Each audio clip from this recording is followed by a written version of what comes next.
10 years ago, and I'm going to say something that seems practical, but then you'll get a deeper understanding as I go on. God really loves you, and God really wants you. Now let me tell you why that's my testimony.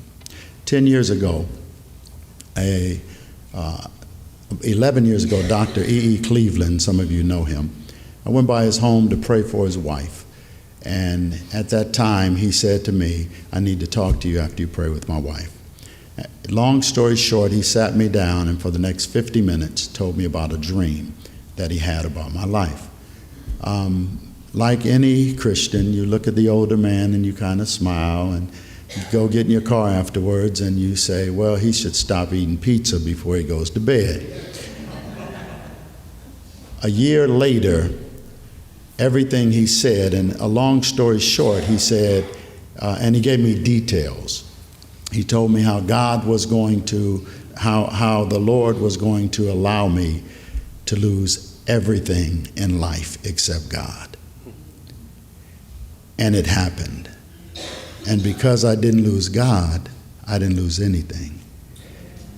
And it's amazing because God did it so that he could save me, and he wanted to show me how much he loved me personally. I was in man's eyes, and still in man's eyes, an extremely successful soul winner. And I say still, the Lord still has blessed. We just finished 3 crusades, and we're almost at over 200 and new believers joined in this wonderful church. But but the point was, I didn't really want God, and I didn't love people. And I was preaching, and in the name of being a straight Seventh-day Adventist, or some people would call it, or would say you're a reformer, or whatever name if you're visiting, we have different names. Sometimes for people who can become lost and believe that Christ cannot protect his own church. And that's where I was. And the Lord started showing me that I did not really love people, nor did I really love him. Now, having serious devotion, hours in prayer, miracles. I mean, I could tell you one of the biggest miracles is I saw someone dead come back to life at a camp meeting, and I see someone right there who was at that camp meeting. Would you raise your hand? I didn't know you were going to be here, but good to see you. I mean miracles and growth, and yet you don't love people. You're hard, you're critical, you're arrogant. Me? And you don't really love God. Well, it was easy to show me the peace of not really loving people. And as he showed me that peace, it broke my heart because it was not intentional. I'm a 4th generation Seventh-day Adventist, went way out into the world after my mother did everything to see to it that I would not. I had the greatest church family and the greatest church members, the strongest support, but still I went as far out as you can go, which is ignorant. If you're young and you're listening, any fool can go and test the world. It's not worth it. And we sometimes glorify the fact that some make it back. And I found myself just weeping and crying, saying, Lord, how could I be so blind? How can I hurt so many innocent people? And I started calling everybody I could find, anyone. Lord, show me anybody. I'm just going to apologize and make it right. Well, that peace, it was the easy peace, although it's not easy to look someone in the face and say, I'm sorry, I hurt you. And a lot of them had done things to me even worse than I had done to them, but it wasn't important. I'm sorry. And they would say, they would look at me and ask me, they couldn't figure it out. But I wanted them to know that I love you now, and I want you to see Christ. That peace was easy. But what do you mean I don't love you, Christ? I've given my all. I've given my all. I mean, laid it on the line. And that's when the Lord showed me that I was a classic Matthew 7, depart from me, ye workers of iniquity. And then that final word, I never knew you. And the Lord said,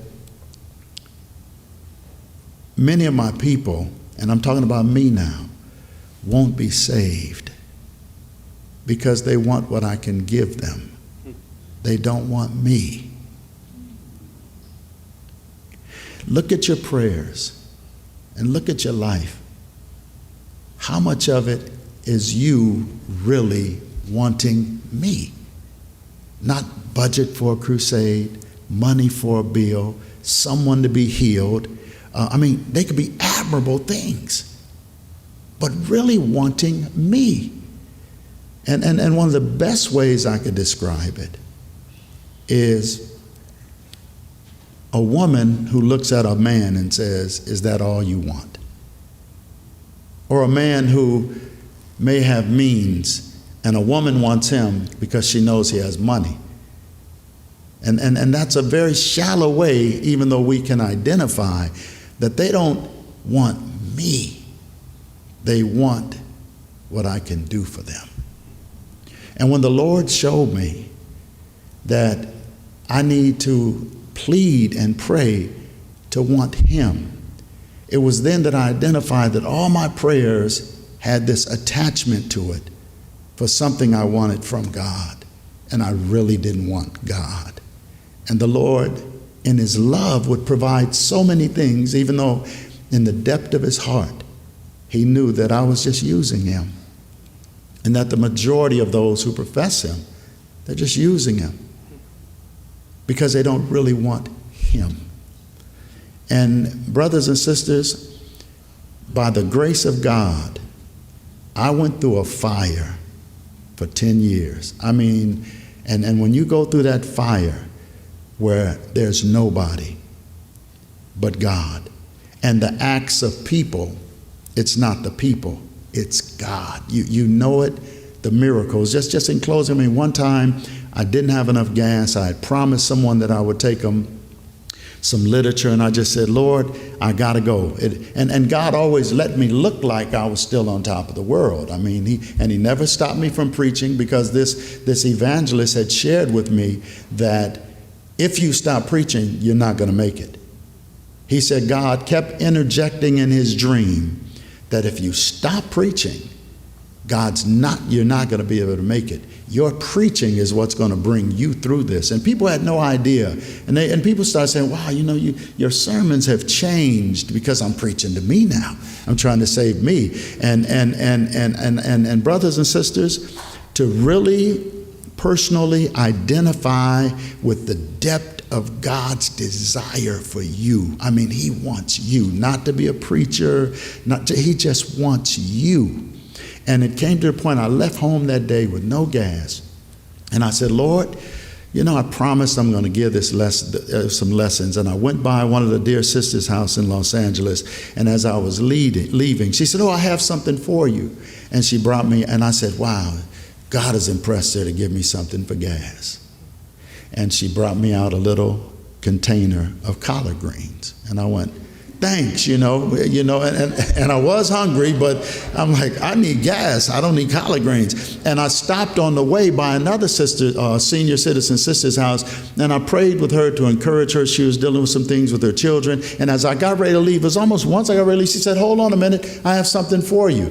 And I said, "What?" She said, "I made some vegan cornbread, and it's delicious." And by the way, normally when you say vegan cornbread, it's not delicious, but this one really was. And then I went by one other house, and as I got ready to leave, someone said, "Hey, I have something for you." And I go, "This is going to be the gas." And I'm going in a route, and my light is on, and I'm saying, "How much more is on this light before it just goes out?"